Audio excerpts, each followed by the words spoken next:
Hey there, my muñaños and gaming fans. This is Jesus from Jesus Gaming, and I welcome you to yet another episode of Continue News and Gaming. And this past week, it was all about the Tokyo Game Show. I think it's one of the CESA for their incredible work supporting this vibrant community. In the year. And to our players in Japan and around the world, the Game Awards, your love for games, your feedback, and your energy continue to shape everything we do at Xbox. From all the platforms, Today's show reflects consoles that energy. and PC You'll gaming, see and new also I titles wanted from to legendary Japanese dive in, studios, editorial, games which and updates it happens inspired by mine, Japan, but original ideas from rising creators, writer and fresh reporter from games Bloomberg, Jason visionary Schreier, teams who in has China, some Korea, interesting words Malaysia, about Singapore, his and more. view on the Let's get started with the current fully activity rebuilt within the entry gaming in a industry. fan-favorite series So let's that get first started. got its Buckle start up. in Japan. Here we go.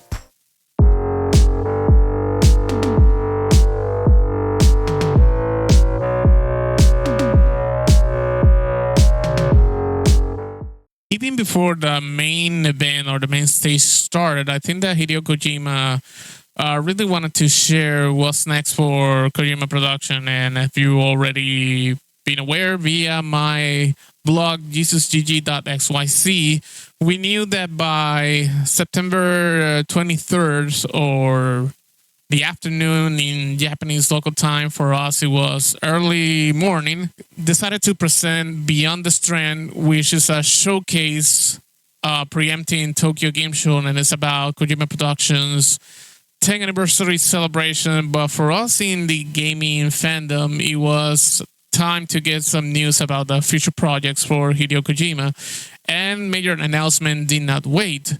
First is OD, now known as OD Knocked, and Kojima Productions unveiled the first gameplay footage of OD, the studio's upcoming horror project developed in partnership with Xbox Game Studio. The trailer features unsettling imagery and highlighted performances by Sophia Lillis, Udo Kier, and Hunter Schafer. Kojima described the project as an attempt to scan a ghost, signaling his intent to redefine the horror genre through experimental technology and narrative design. It was announced back a few years ago that Kojima Production entered in a partnership with Xbox and Microsoft Gaming, where OD, now known as OD Knock, will serve as flagship for Xbox Cloud, or at that time known as Xbox Game Pass Cloud. And why? Because Kojima is trying to push everything in perspective of what innovations he can include in this kind of a game, which is an implicit answer on what could PT or the final product of once known as Silent Hills, when Kojima was actually in Konami, could have been. So I think that it was a great idea to have this game to be, and as far as I know, and as it was already reported, this is an Xbox Cloud exclusive game, because this experimental technology that will be using a lot of hardware, I think that Microsoft would like to test this as the program and upgrade that Xbox Cloud is supposed to have. And of course, OD will be kind of a stress test for all the innovations that the game will include. Of course, we know that the game will be based on Unreal Engine 5 as its main gaming engine.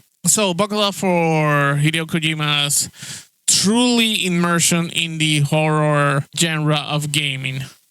Next, we got Fissin', which is a cinematic espionage experience, and we already got an update of Fissin'. It's a project position at both a video game and cinematic production. While the gameplay details remain limited, it is indeed the return of Hideo Kojima on the genre that he popularized with the tactical espionage action, and he emphasized that the title will merge interactive mechanics with film-like storytelling, continuing its long-standing exploration of espionage themes. We know that this game is yet another exclusive, and I will dare to say that probably is not a time exclusive, or it is a long-term time exclusive, as the game will be using assets from Sony Pictures and not just necessarily Decima Engine, like it was in the case of Death Stranding. For those who doesn't know, Decima Engine is the same engine that Guerrilla Games uses to develop the Horizon games like Horizon Zero Dawn and Horizon Forbidden West.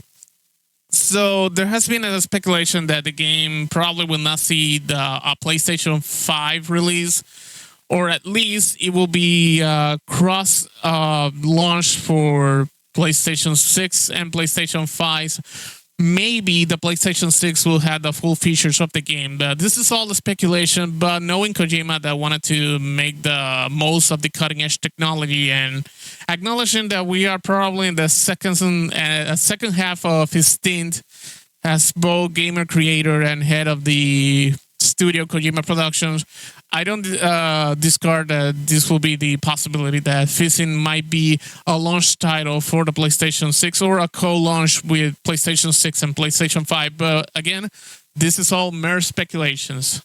Of course, we have to talk about other projects. And Kojima Productions announced a new augmented reality project, this time enhanced with an AR collaboration with Niantic, the same studio that created Pokemon Go.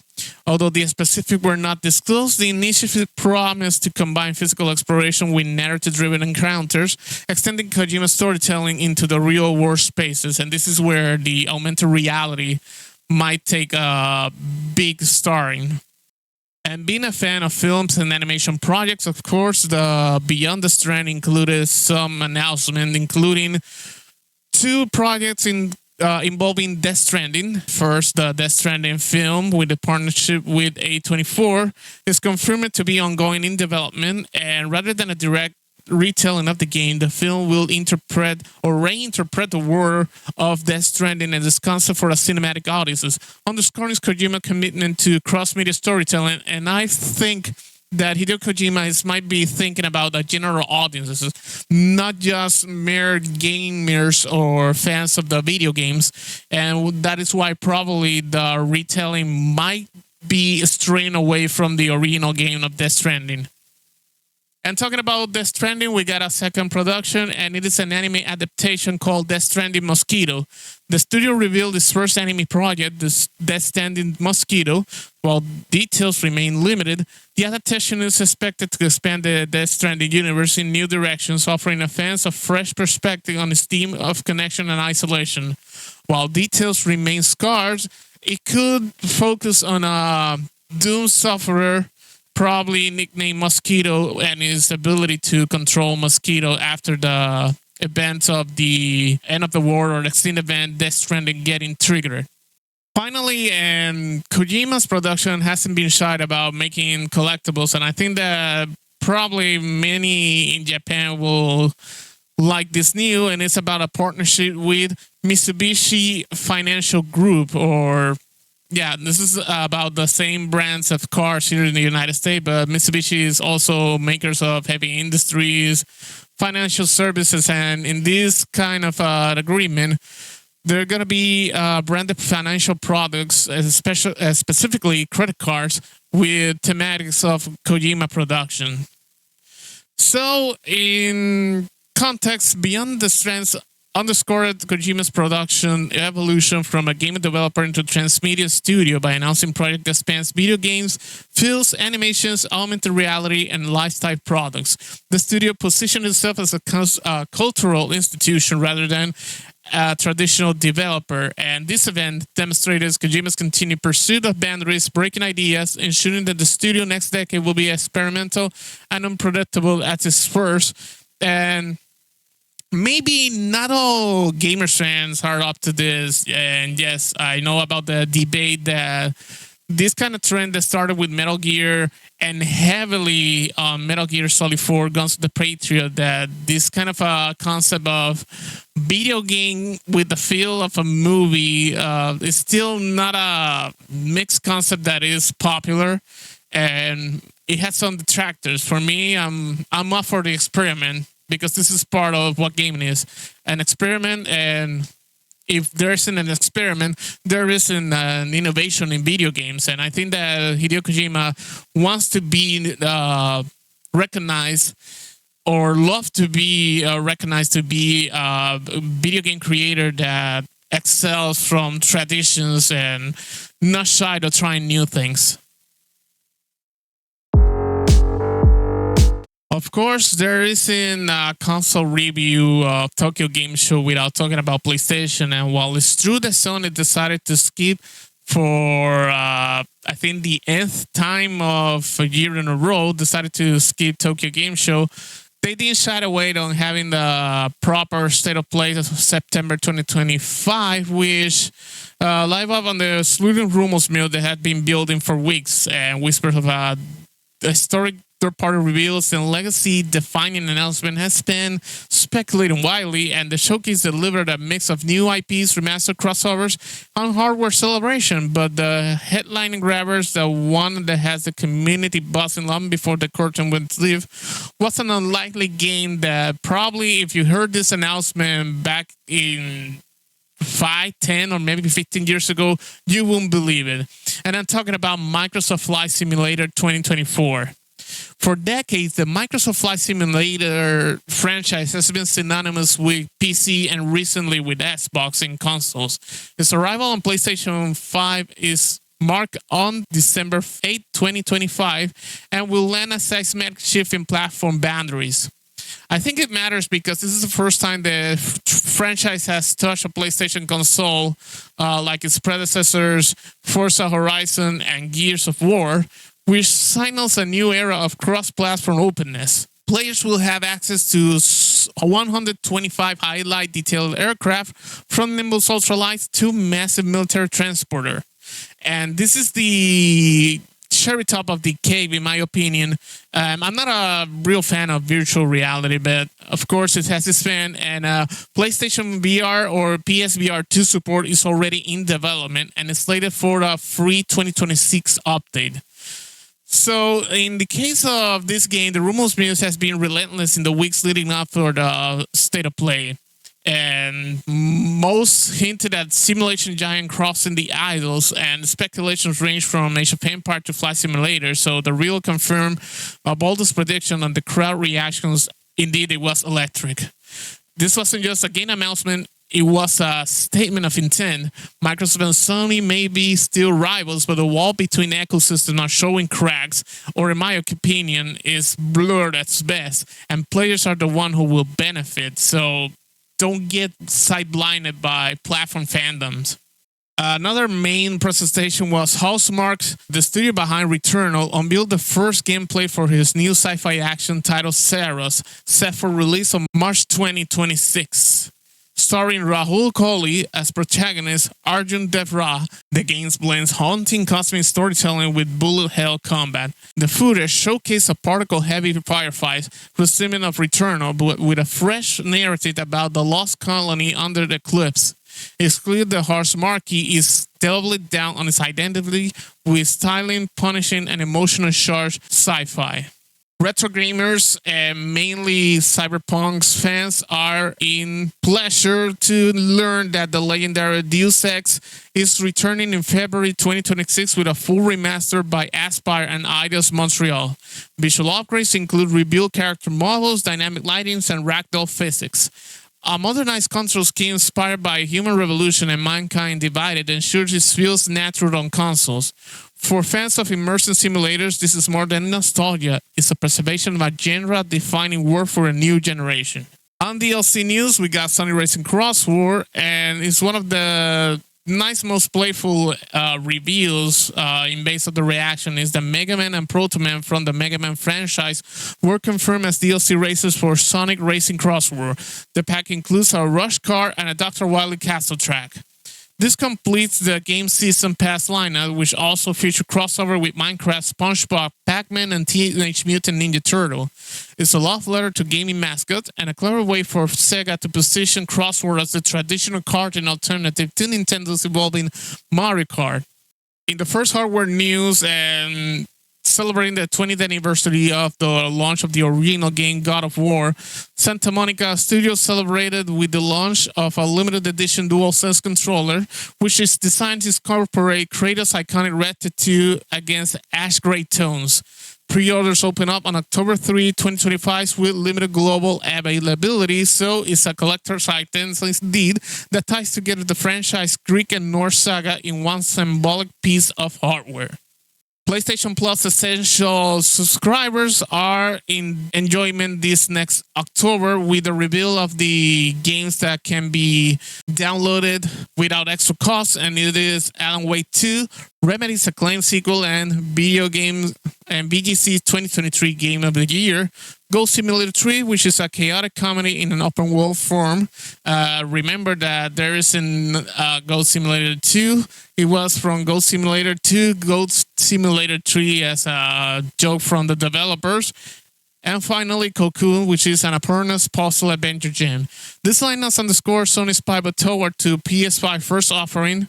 And remember, PS4 titles were phased out a while ago. And finally, other announcements include Battlefield 6, which has the campaign trailer. We got the announcement of the video game based on the anime and manga, The Seven Deadly Sins Origin. A new trailer for Neo 3, which included the launch date announcement. Koei Tecmo, of course, had scheduled an announcement for Dynasty Warrior 3 Classic, and indeed, Dynasty Warrior 3 Complete Edition Remastered is a relaunch of Dynasty Warriors 3 that includes the whole cast of the Romance of the Three Kingdom Warriors. Another release date reveal included Code Vein 2, a new announcement trailer with Let It Die Inferno, an interesting indie game called Chrono Crisp The Endless End, and the reveal date for Crimson Desert, along with Zero Paradise for Dead Spies. And we got the prologue teaser for Arknights Enfield. Well, still with PlayStation, I think that it was fair to focus on two things. The first is a Pulse Elevate wireless speaker, and for me, it's a PlayStation first step into desktop 3D audio. And this was a surprising announcement that the Pulse Elevate wireless speaker, this first ever wireless desktop speaker designed specifically for gaming. They expand the Pulse family, which already includes the Pulse Elite headsets and the Pulse Explorer earbuds, into a new form factor that blends console, PC, and mobile ecosystem. His key features include 3D audio integration, built with planar magnetic drivers and built-in woofers. The Elevate delivers lifelike sounds across the spectrum.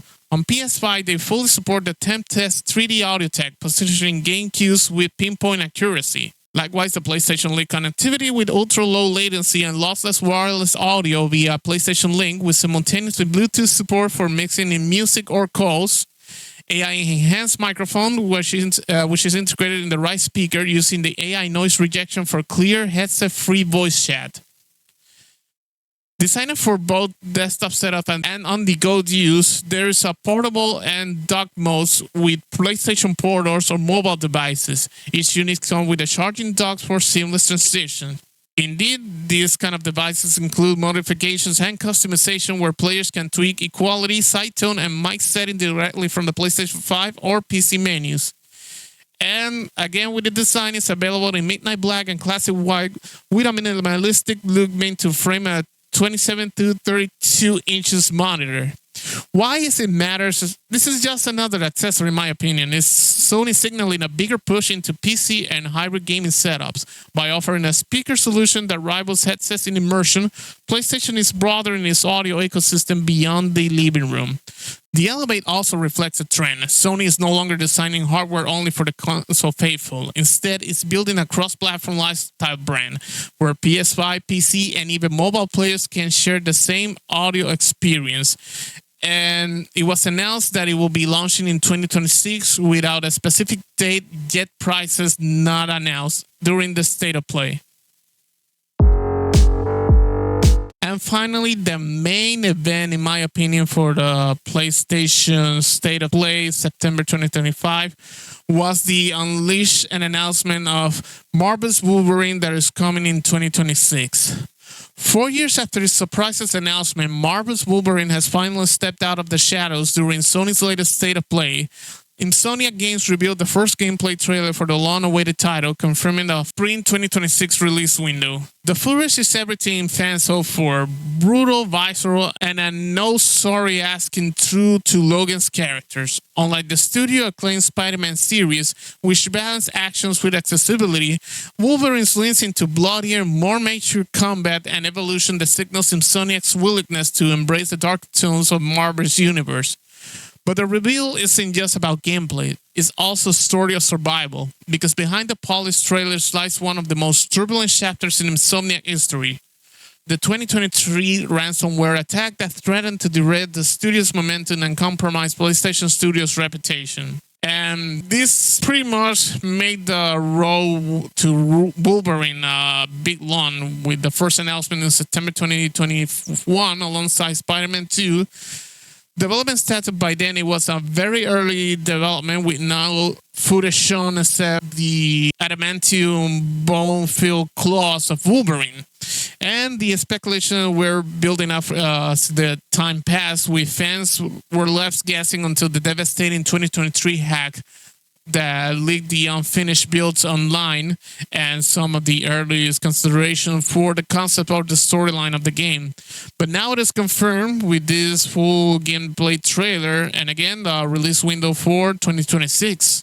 The trailer showcased Logan's claw in a cinematic combat sequence, gritty environments, and a tone that feels closer to The Last of Us than to the quippy energy of Spider-Man. It's a clear statement that this is just another Marvel tied-in. It's a character story war in a AAA action experience and an original story built up for gaming. Now, I want to go a little deeper in the 2023 hack, which went and had Insomniac Games under siege. In December 2023, the Insomniac Games became the victim of a ransomware attack by the Reseda Group. Hackers that demanded $2 million in Bitcoin to prevent the release of over 1.6 terabytes of stolen data, including confidential employees' information, of course, past and present staff, corporate planning document and financial data, licenses agreement with Marvel for multiple X-Men titles, early builds, concept arts, and footage of Wolverine. When Sony refused to play, the hackers dumped the data online. For fans, it was a crystal ball into PlayStation roadmap. For developers, indeed, it was a nightmare. Years of creative work exposed prematurely alongside personal data that put employees at risk.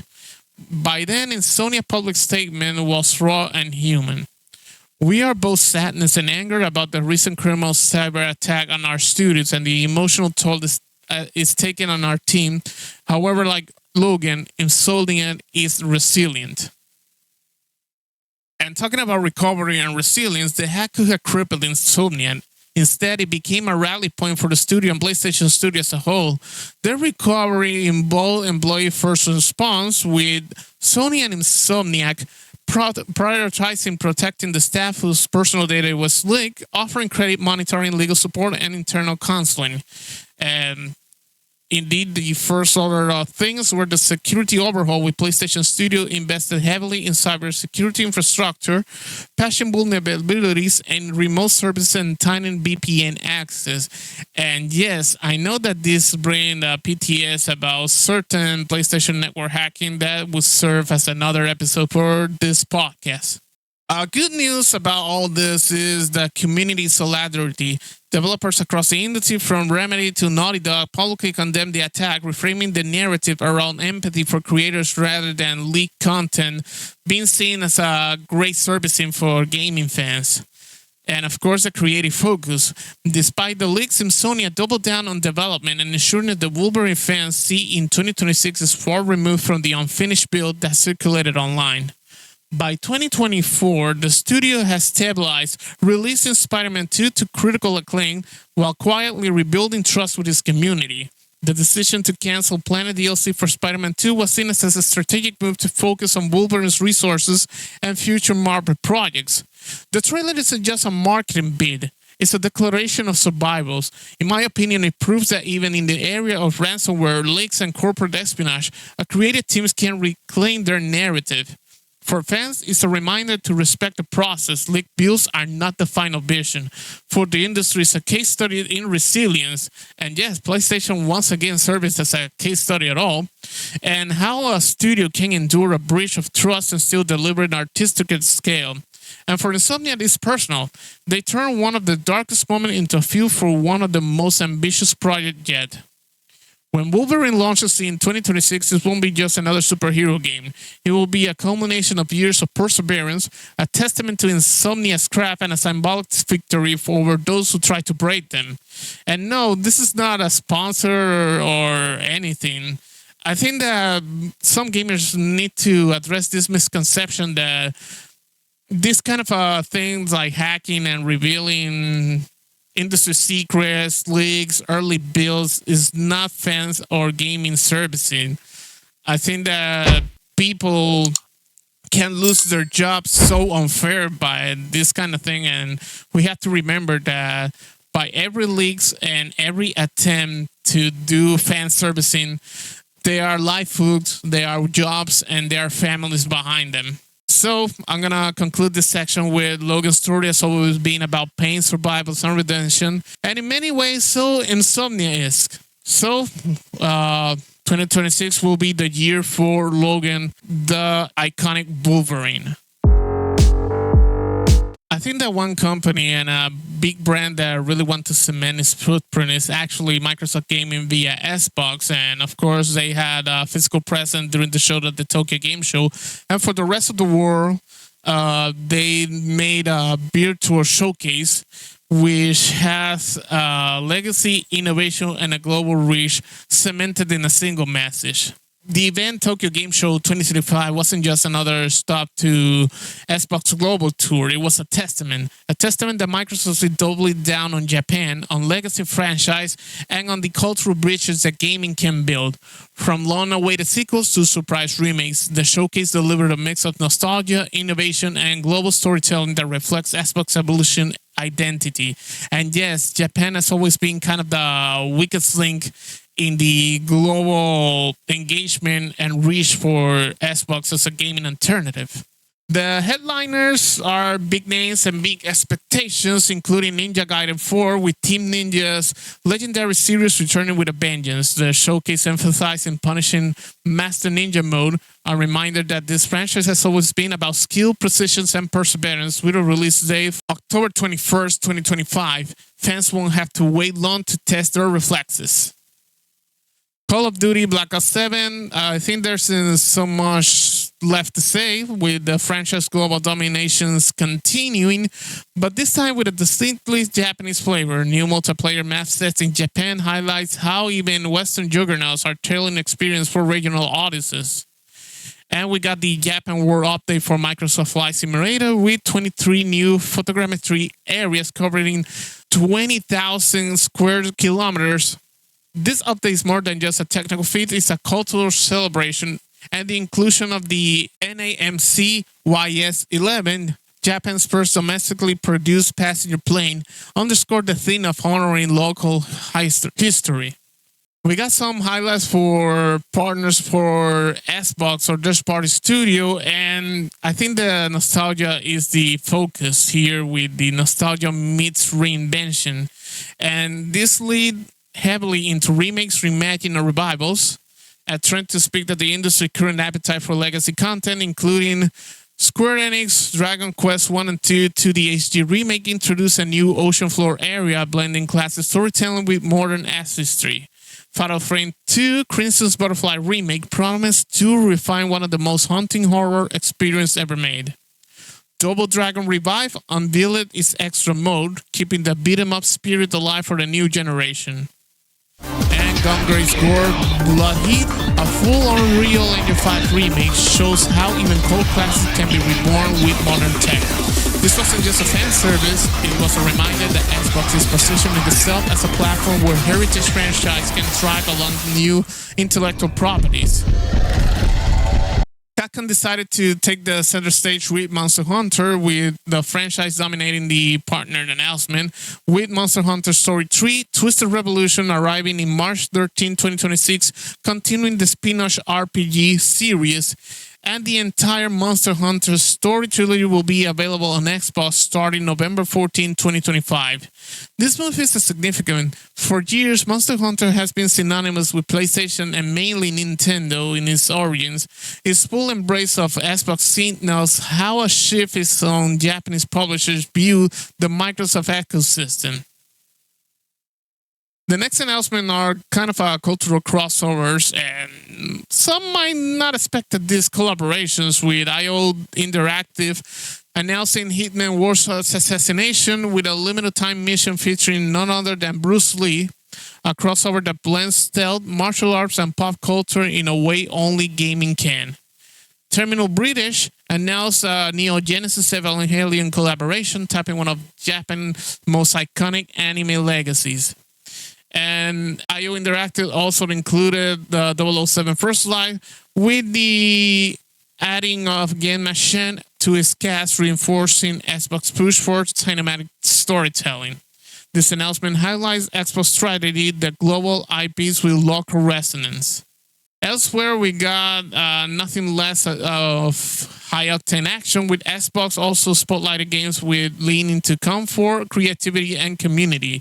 With Winter Burrows launching in November 12, 2025, brings Woodland Survival with a cozy aesthetic. Stars and Island debuted its first CG trailer, emphasizing on relaxation and exploration.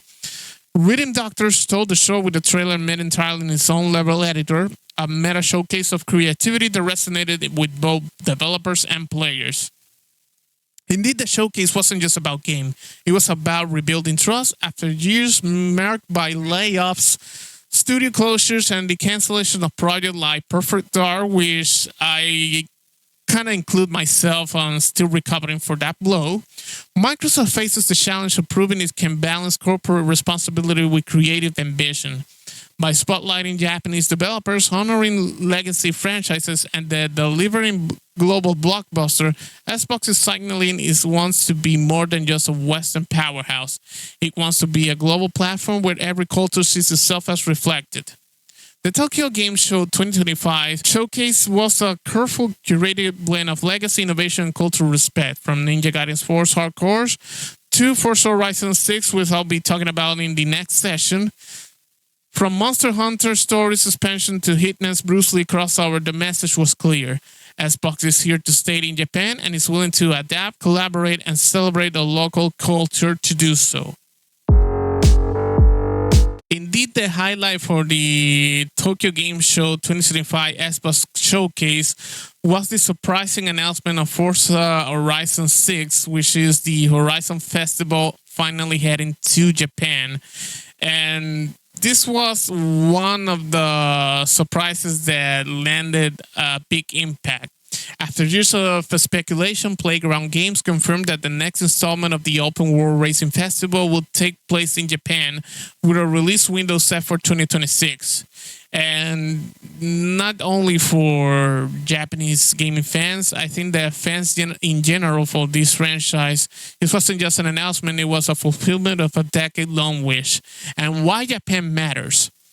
Since the series debuted in 2012, players have been begging for a Japanese setting. The country's unique blends of urban neon skylines, mountain passes, coastal highway, and a cult culture has always felt like this is the perfect fit for Horizon Festival of Speed. It has or can be seen as a cultural resonance, with Japan's is home to drifting, tug racing, and a deep reverence of automobiles craftsmanship. Of course, the visual diversity from Cherry Blossom Line Crows to the shadow of Mount Fuji, the landscapes offer a natural variety for Horizon's seasonal system. And of course, the community demand. Japan has consistently ranked as one of the most requested locations in fans' polls since Forza Horizon 2. So Playground Games acknowledged this in their reveal, calling Japan one of the most iconic and requested locations in the franchise history. The teaser shown at Tokyo Game Show 2025 was brief but symbolic. It opened with license plate and souvenirs from past Horizon locations, including Colorado, Australia, Great Britain, Mexico, before cutting to a serene shot of Mount Fuji framed by cherry blossoms. Unfortunately, no gameplay was shown, but the message was clear. The Horizon Festival is finally coming to Japan. So, what we know so far. Again, the release window is 2026, likely in the franchise traditional fall slot, which could land between September through November 2026. So we are indeed more announcement coming in the future. Platforms, it will be launching first on Xbox Series X and S and PC, with of course a PlayStation 5 version confirmed via post-launch. So it's going to be a big time exclusive for PC and Xbox consoles. Of course, Game Pass availability day one for subscriber, with seasons returning with the dynamical seasonal system from Forza Horizon 4 and 5, now with the unique audio design per season. And this game will have a car culture focus, where developer teased a deeper integration of Japan's car scene, though no vehicle was listed or been revealed yet. Perhaps the most surprising detail, this is the setting, is the platform strategy. Again, this game will eventually release on PlayStation 5, making another step in the Microsoft evolving approach to exclusivity. The move reflects Xbox broader strategy, like I have been kind of insisting, expanding reaching beyond its own ecosystem, positioning Horizon as a cultural ambassador, not just a console seller, and building goodwill in Japan, a historical difficulty market for Xbox. And I think that the announcement feels different because it wasn't just about the cars and tracks, it's about trust, timing, and cultural respect, and of course having the Tokyo Game Show as the main stage for announcing this surprise. After a 5-year gap since Forza Horizon 5, the longest in the series history, anticipation was at all-time high. And the recent layoff from Microsoft, including Microsoft Gaming being the hardest business to be hit, many people were in the belief that Forza and Playground Games were kind of being on a skeleton just to maintain the legacy games and including Forza Horizon 5. But the choice of Japan acknowledged the global community's voice, showing that Playground Games listened. By announcing at Tokyo Game Show, the Xbox signaled its commitment to Japan not just as a setting, but as a market and cultural partner. Now, I wanted to focus a few minutes about an editorial that is in mind. And actually, I made the written version about what I'm going to say in my blog, thisisgg.xyz. So if you happen to read that, this is the audiovisual version of the reaction, if you will. And it's about the Jason Schreier's recent Bloomberg editorial titled, "The Video Game Industry Has a Problem. There are too many games."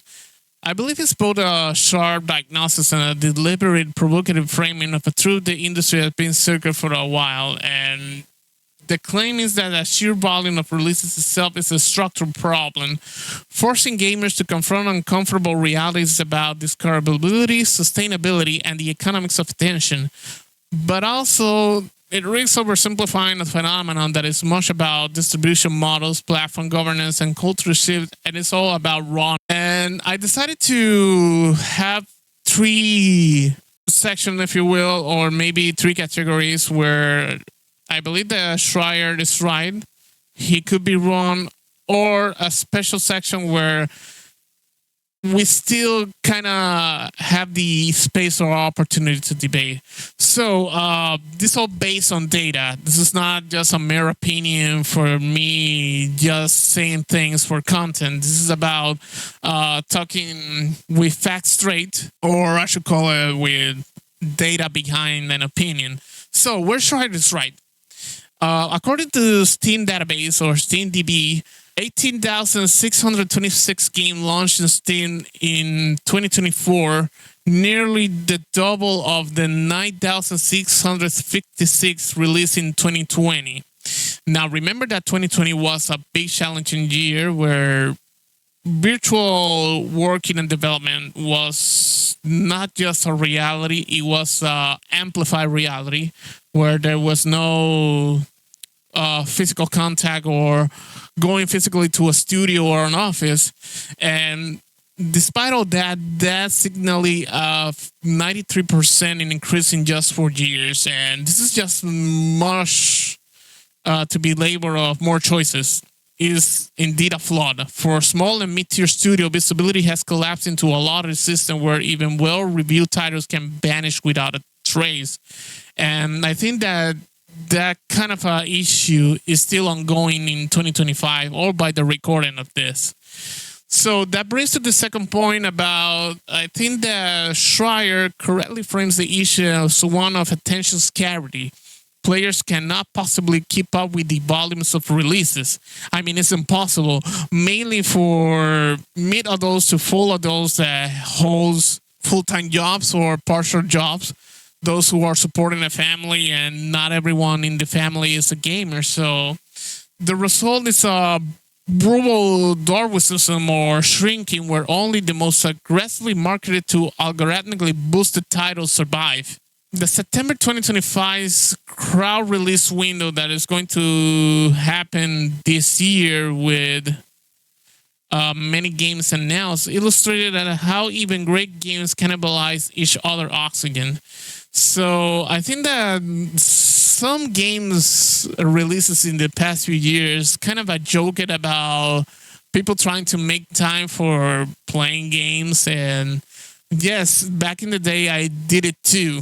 I recently wrote about the 10th anniversary of Metal Gear Solid 5, The Phantom Pain, and I describe it on how I kind of escaped from my previous job to not just land the pre-order, but to get out earlier when the game releases, and just getting home early to just play the game. And while this is something funny that a teenager or early adults can do, and maybe people that begins a family, and maybe there are kind of spaces of within time in a busy schedule, this is something that is not normal anymore when you go older and older. And I have been seeing cases where young people, and mainly university or college student, that need to focus more time on preparing for their career rather to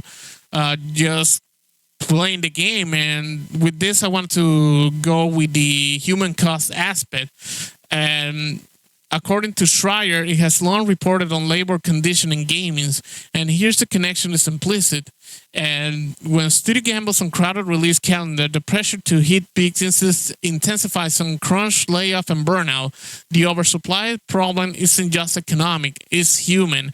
And while not is associating with general public like I did a few minutes ago, this kind of a situation with crunch, layoff, and burnouts overlaps within the public, because if a game gets published after all the crunches, after all the burnouts, and then the layoff because any game didn't met the goals or anything, pretty much it was a worthless effort because the game wasn't in the quality that it was presented or promises. And this is the result of getting the crowd feeling like they were taken as a fool. So I associate those aspects in the human cost, both in the consumer aspect and the gaming developer aspect.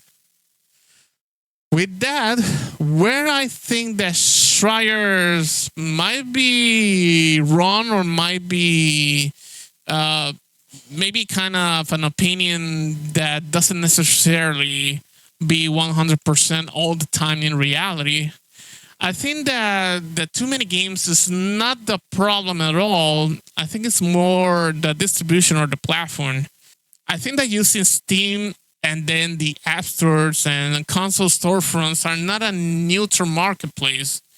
They are algorithm-driven ecosystem where visibility is artificially scarce. And added to the fact that the issues in about 18,000 games exist, is that platform has advocated responsibility for curation, leaving discovery to opaque recommendations engines and influencers ecosystem. So the abundance is not inherently negative. More games also means more voices, more cultural representation, and more experimentation. The democratization of tools utility like Unity, Unreal, and Game Maker has allowed marginalized creators to tell stories that will never have survived the old gatekeeping model. To frame abundance as a problem risks echoing the logic of legacy publishers who once controlled the access to the market. And talking about the market, the real crisis is economic inequality. While Jason Schreier frames the risk of flattening the issue into numbers game, but the deeper crisis is that revenue is hyper-concentrated. A handful of AAA blockbusters and live services juggernauts absorb the lion's share of spending, while thousands of small titles fight over the scrap. So I want to, again, associate with the point of view of the consumer. I think that we are getting flooded with a lot of live services. Some of them needs to be paid beforehand to begin to be played. And not only that, there are microtransactions and special events are behind paywalls. So I think that that's add another layer to the problem, especially for small studio. And finally, this mirrors broader cultural industry, music streaming, television publishing, etc., where the winner takes most dynamics dominate. Now, there are some points that I think that Schreier is not right, but he's not incorrect, because I think that it kind of crosses in the opinion from a perspective and not something that is debatable via data. The first point that I want to highlight is the shift from ownership to services. Subscription models, including Game Pass, PS Plus, Apple Arcade, Google Play, etc., change the calculus. In this ecosystem, abundance is a feature, not a bug. And players want to be a buffet, not a curated shelf. So the question becomes, how do these activities or these services compensate developers fairly in a world of infinite content? And personally, I have been in this debate that I got friends that embrace Xbox not because they are OG fans since 21st or 2001st, I should say, when the original Xbox launched, is that the Game Pass services really gave in to the Netflix-like services that many gamers were expecting. And they say that developers should feel that they have a secure income in percentage of every Game Pass subscription. And I'm going to focus on Game Pass here. But we have already read about information that depending on Game Pass is not sustainable in any means, not even for small creators. All games need their regular, most suggested reply sales, and not just depending on subscription. So this is a debate that indeed needs to be discussed more thoroughly, not only in the studios and publishers' perspective, also kind of a division between opinions of gamers that agrees that Game Pass is not a long-term sustainable thing versus those who believe that Game Pass should be a lifesaver for any games that were not as successful as it was intended to be, but he has yet a reach or an engagement opportunity via Game Pass. I think that, and not Game Pass specifically, the latest Dragon Age Veilguard game was not the success that Electronic Arts hoped to, and the game wasn't neither 6 months old when it was already part of the PlayStation Plus Essential launch, which recent release game that lands on a PS Plus unless it is a specific case, like in the case of Oddworld or a first-party studio or a PlayStation studio sponsored third-party games. It means that the game didn't really have this initial backup plan, or neither the main or backup plan for initial sales, and needed to result on subscription to actually make some positive in earnings papers. With this, I think that is safe to say that we're reading about, or we need to discuss about the role of community curation. Steam tags, itch.io bundles, and influencers-driven discoveries are imperfect but evolving. The problem is that too many games may be transitional as community building new filtering mechanism, and I think that he's kind of pointing out the this rising trend of partnership with big gaming streamers and content creators to do launch week is all about the XYZ game that get launched, and many creators are just focusing their live stream or on-demand video content about. I think that Marvel's Rival is a special case because Marvel Rivals was kind of the answer of Overwatch fans were expecting, but were expecting by Blizzard Entertainment to do something with the game. Not NetEase in association with Marvel Comics to actually do their own concept with the Marvel heroes and villains and converting it to what Overwatch 2 should have been. So I think that this role of community curation has kind of a unique scenarios, with Marvel Rivals being the one that is an underdog that became famous and nobody expected that the Marvel Rivals game will be so high. So that tells you that maybe NetEase games have a better understanding of the role of community curation. And finally, I think that the too many games panics recall the video game crash of the 80s, specifically the 1983, when oversupply of low quality titles like some famous game, E.T. on Atari, tanked the market. But today's ecosystem is different. Digital distribution eliminated the shelf space scarcity, and quality indies can thrive in niche. Which this point, I think that it's a blow for physical medium fans like myself. Yes, the 1983 video game crash was a wake-up call, or an early wake-up call for the gaming industry, and I want to associate that with nowadays. I will call it the physical medium video game crash, where digital distribution is tried to be a new normal that is just a convenience for publishers. And I think it's a failure in the sense that new gamers, including new teenagers or all those that were raised in a world where digital distribution was already the thing. And I think that nobody of this current generation remembers a PC gaming section of a GameStop store. So I think that this historical part is kind of part of the debate, which had to include the danger about the extinction, or the dangers of extinction of the physical medium. So I think that Schreier is right to sound the alarm. The flood of releases is unsustainable for developers, and the human cost of invisibility is real. And I am associating that with the consumer side of aspects, as I did a few minutes ago. But to say the problem is too many games risks misdiagnosis happening as a pathology. The real issue is how platforms, publishers, and communities manage abundance, whether through explosive algorithms that bury creators, or through intentional system that elevates a diverse voice. In other words, the problem isn't that there are too many games at all. The problem is that there are few ways to find the right ones. So let me know in the comments, what are your thoughts about this editorial that Jason Schreier launched? Do you agree?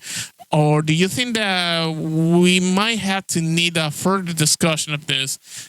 And of course, I didn't want to take the whole credit for something that is not my work. So Jason Schreier's Bloomberg article editorial is in the description. For everything gaming news, retro gaming, more episodes of continued news and gaming, please consider to hit the like, subscribe, and the notification button so you can support me. And thank you for the consideration. This was Jesus from Jesus Gaming. Health and success, and happy gaming.